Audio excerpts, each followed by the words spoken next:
Karibu tena mtazamaji, niweze kukueleza yanayojiri katika nyanza za kisiasa. Bonyeza alama ya like na subscribe niweze kukueleza kwa undani. Na katika mtandao ya kijamii hashtag ya Free Polepole ndio inayosambaa wakati huu katika X. Haswa Watanzania wanasisitiza chama tawala cha CCM lazima mwachilie Free Polepole, na wiki kadhaa zimeweza kupita tangu aweze kutekwa nyara, na hii ni baada ya kujiuzulu katika nafasi yake ya ubalozi nchini Cuba Julai mwaka huu 2025, akitoa sababu kuwa serikali inakiuka sheria, misingi ya sheria na katiba.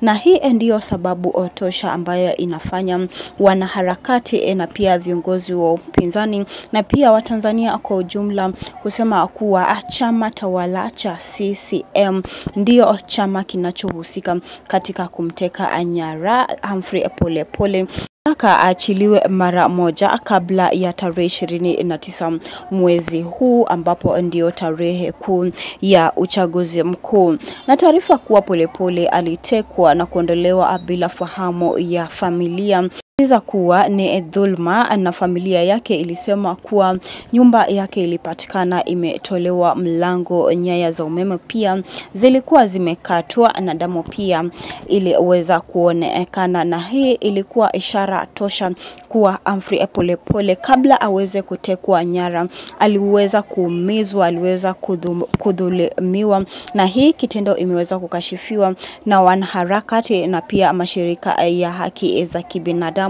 Tungependa kusikia kutoka kwako. Hebu tueleze maoni yako hapa chini, ambapo katika mitandao ya kijamii haswa X hashtag ya Free Polepole ndio inayosambaa kwa kasi, Watanzania wakitumia hiyo hashtag Humphrey Polepole aweze kuachiliwa mara moja. Movement hii ya Free Polepole pia imeweza kuchangiwa na kiongozi naibu mwenyekiti wa Chadema John Heche hakuweza kuachiliwa kwenda nchini Kenya kuhudhuria mazishi ya aliyekuwa waziri mkuu Raila Amolo Odinga, na pia gari lake liliweza na risasi, na kuwa kulikuwa na mipango ya John Heche naibu mwenyekiti wa chama cha Chadema kutekwa nyara. Na tunaona kuwa mashirika ya haki za kibinadamu wameweza kusema kuwa wana wasiwasi kwamba ni tukio la kukamatwa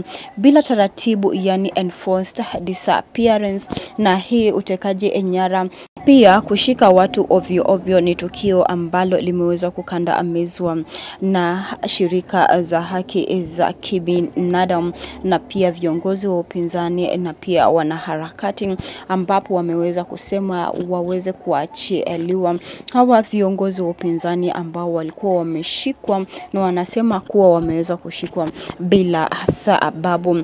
Tungependa kusikia kutoka kwako, tueleze maoni yako kuhusiana na chama tawala cha CCM ambayo imeweza kukashifiwa na Watanzania, pia wanaharakati wa haki za kibinadamu na pia wanaharakati kadhaa ambao wanapinga serikali. Tueleze hapa chini maoni yako kuhusiana na tendo hili la utekaji nyara.